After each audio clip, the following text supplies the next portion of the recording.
주의 말씀 듣습니다.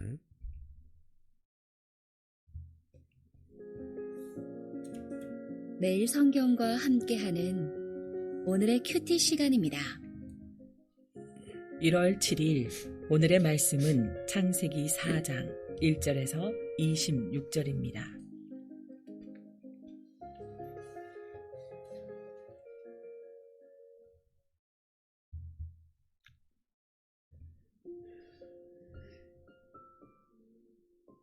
아담이 그의 아내 하와와 동침하매 하와가 임신하여 가인을 낳고 이르되 내가 여호와로 말미암아 등남하였다 하니라.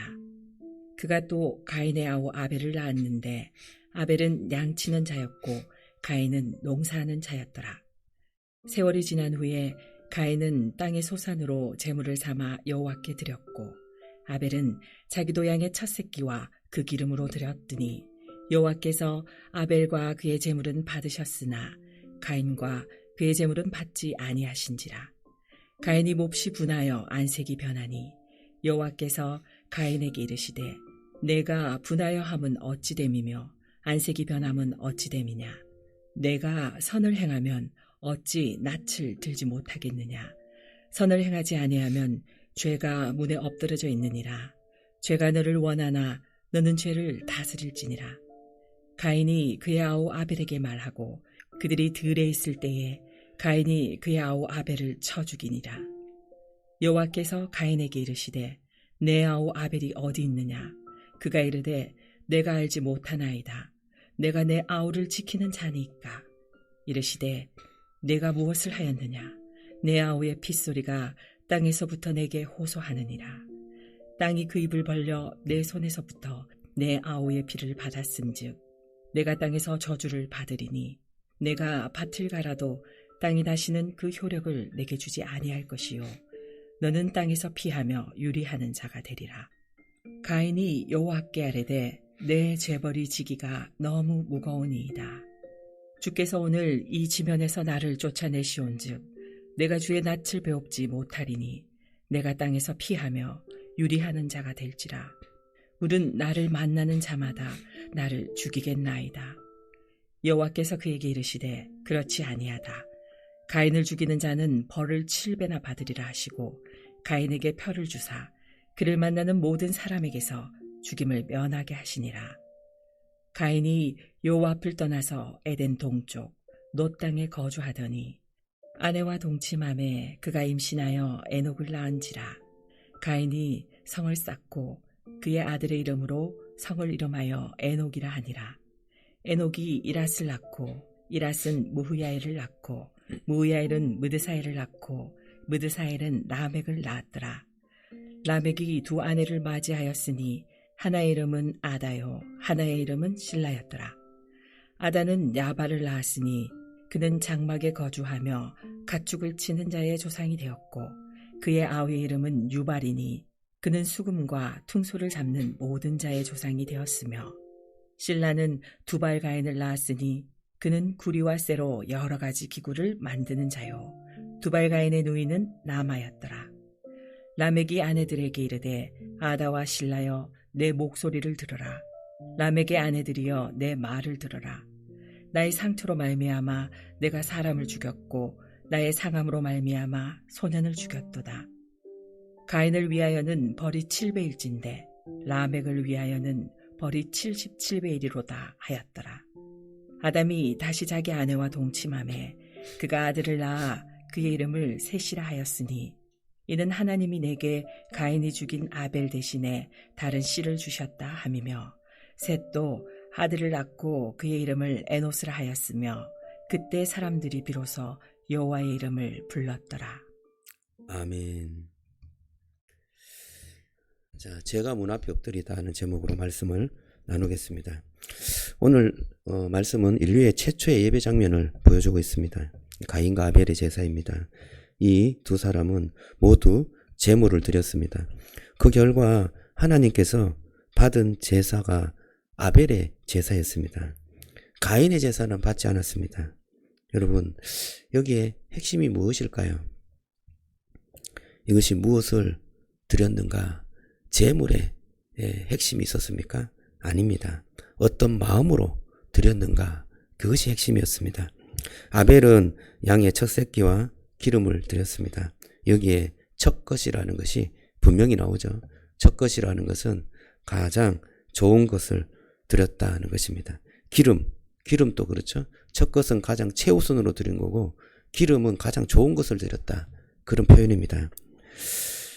그런데 가인도 땅의 소산을 드렸는데요, 첫 것이나 가장 좋은 것이라는 표현이 강조되지 않습니다. 형식은 있으나 믿음이 빠진 예배였다라는 것을 알 수가 있습니다. 히브리서 11장 4절에 보면 아벨의 제사는 믿음으로 드렸다라고 표현하고 있습니다. 진짜 예배의 진정한 의미가 무엇이냐? 저와 여러분들이 마음으로 드리는 예배, 믿음으로 드리는 예배, 믿음이 빠지고 마음이 빠진 예배는 형식적인 예배인데 그러한 예배는 받으시지 않는다, 그런 말씀을 우리에게 주시는 것 같습니다. 4절 5절에 보세요. 4절 5절에 보면 아벨과 그의 제물은 받았으나 가인과 그의 제물을 받지 않았다, 이렇게 말씀하시는데요, 순서가 나옵니다. 제물이 먼저 나옵니까? 사람이 먼저 나옵니까? 사람이 먼저 나오고 제물이 나옵니다. 그것을 보면 하나님께서는 사람을 먼저 보신다는 것을 알 수가 있습니다. 예배자가 진정한 예배로 하나님 앞에 드렸는가, 그것을 보신다는 것입니다. 하나님을 전적으로 신뢰하고 가장 최우선으로, 가장 최선으로 하나님 앞에 나아가는 그 예배를 하나님께서는 받으신다 말씀하십니다. 여러분, 저와 여러분들이 주님을 진실하게 사랑하기를 원합니다. 진실한 마음으로 경배하기를 원합니다. 마음은 딴 데 가 있고 몸만 와서 하나님께 예배 드리는 것, 그건 진짜 예배가 아닌 줄로 믿습니다. 저와 여러분들이 마음을 다해 주님께서 주신 그 사랑과 은혜를 내 마음에 품고 하나님 앞에 나아가는 축복이 있기를 주님의 이름으로 축원합니다. 믿음 없이 예배 드렸다고 해서 그것을 또 하나님께서는 가차없이 벌을 주지는 않습니다. 가인에게 다시 기회를 줘요. 왜 분하게 여기느냐 말합니다. 그래서 길을 열어주시죠. 또 내가 선을 행하면 어찌 낯을 들지 못하겠느냐 묻습니다. 이 회복의 길을 열어주시는 것입니다. 여러분, 하나님께서 가인에게 뭐 이렇게 자꾸 물어요. 너 왜 그래 화가 났느냐. 또 그러니까 화가 났다는 것은 어떻게 하라는 것입니까? 화를 잠재워라, 그런 말씀이잖아요. 또 어떻게 선을 행하면 낯을 어떻게 못 드느냐, 낯을 들어라 말씀하는 거잖아요. 그것은 뭐냐? 하나님께서 화해의 제스처를 취하는 것입니다. 네가 나와 함께 화해하고 정말 진심으로 예배드리는 자가 되었으면 좋겠다 하는 말씀이죠.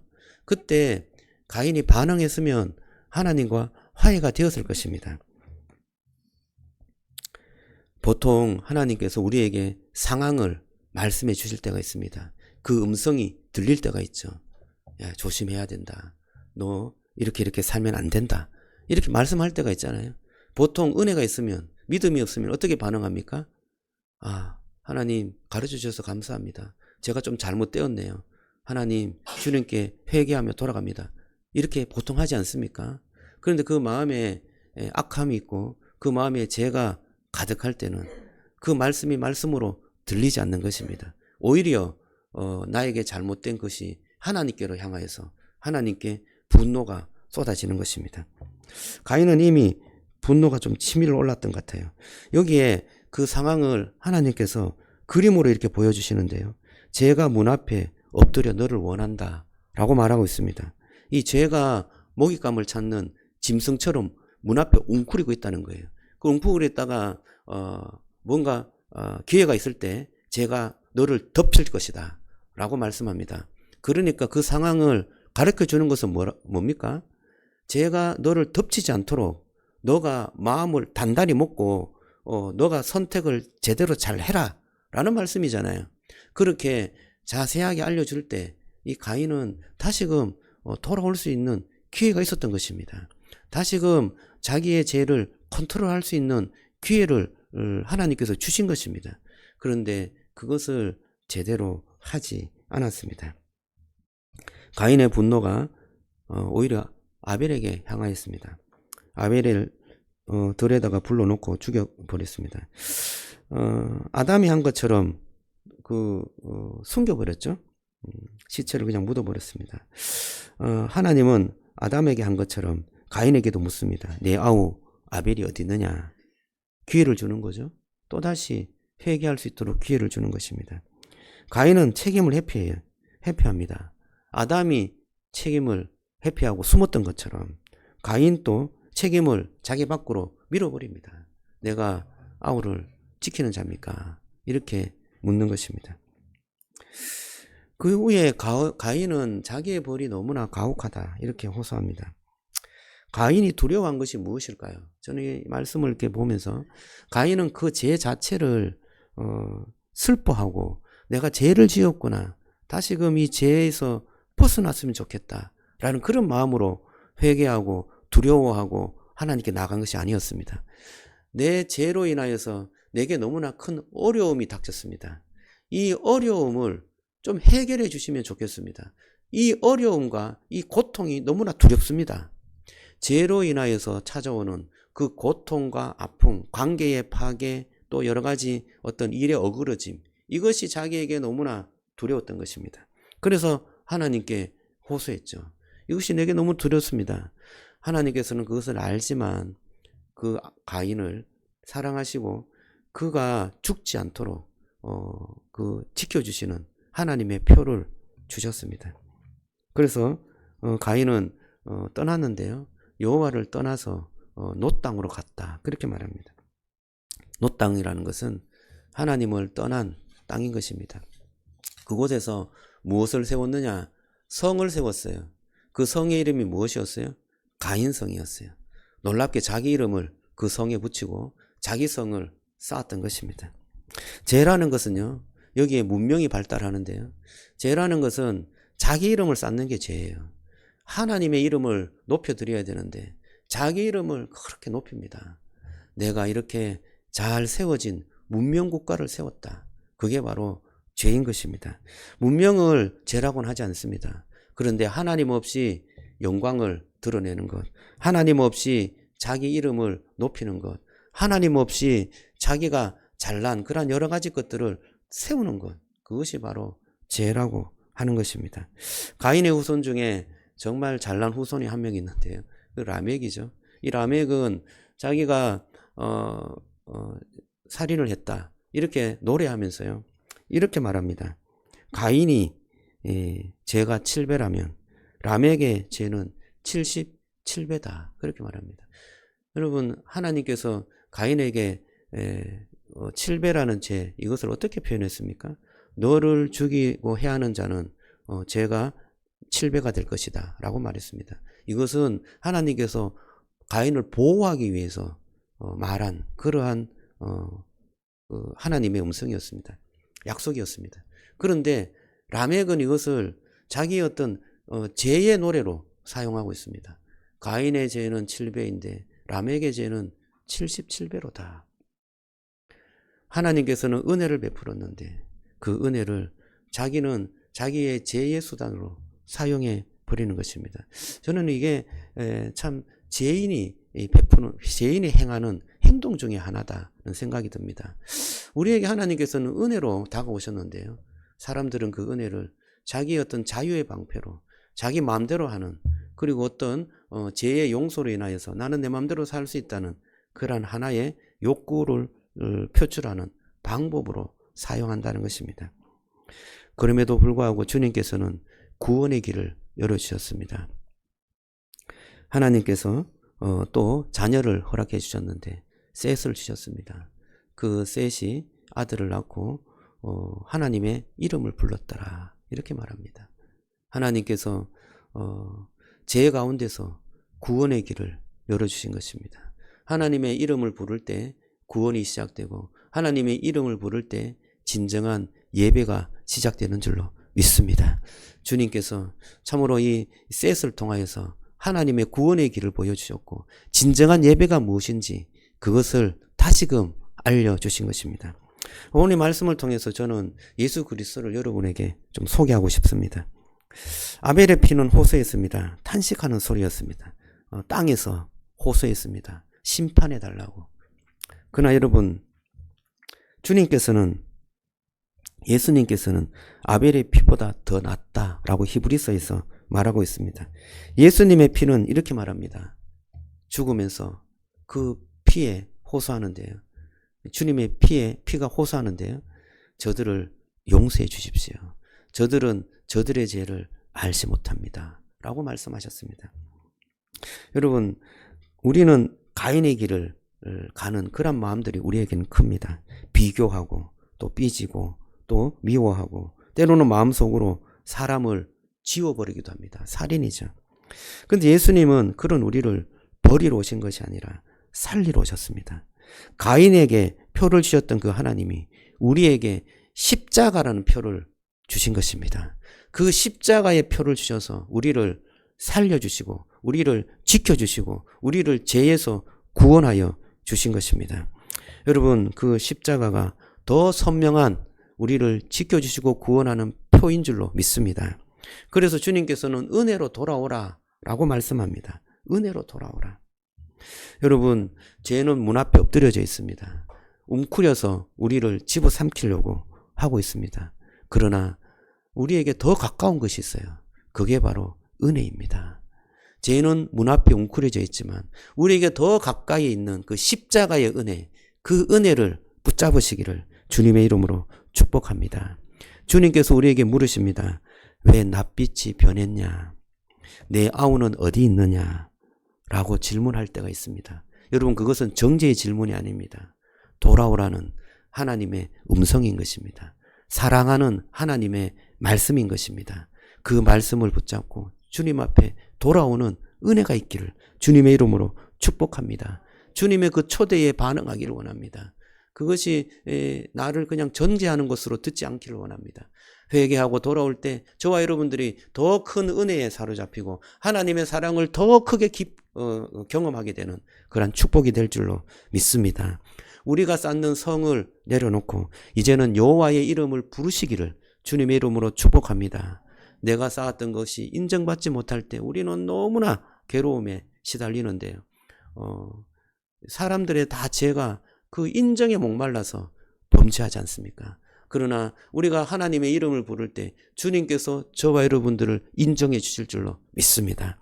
그리스도의 그 은혜와 그 사랑을 통해서 우리를 사랑하시는 것이 느껴지고 하나님께서 우리를 기뻐한다는 것을 경험하게 될 때 우리는 다른 모든 사람들을 사랑할 수 있고 용납하게 될 줄로 믿습니다. 저와 여러분들이 이러한 축복과 은혜가 진정한 예배자로서 주님 앞에 서게 되는 축복으로 나가게 될 줄로 믿습니다. 기도하겠습니다. 하나님 감사합니다. 오늘 정말 진정한 예배자가 무엇인지 하나님 깨닫게 하시니 감사합니다. 우리가 마음으로 주님 앞에 예배할 수 있도록 은혜를 베풀어 주옵소서. 우리 앞에 죄가 있을 때 하나님 아버지 참으로 그 죄에 빠져들지 않기를 원합니다. 우리 스스로 은혜가 우리 속에 작동되어서 그 은혜로 죄를 물리칠 수 있도록 축복해 주시옵소서. 하나님, 십자가의 표가 우리 속에 강하게 새겨지게 하시고 선명하게 보일 수 있도록 축복해 주옵소서. 그 은혜가 우리에게 충만하게 임하여 또 다른 많은 관계들이 회복되게 하시고 가족과 또 공동체를 진실하게 사랑하는 자가 되게 해 주옵소서. 하나님의 놀라운 축복이 우리의 인생에 충만하게 임할 수 있도록 은혜 베풀어 주실 줄로 믿고 예수님 이름으로 기도드리옵나이다. 아멘.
아멘.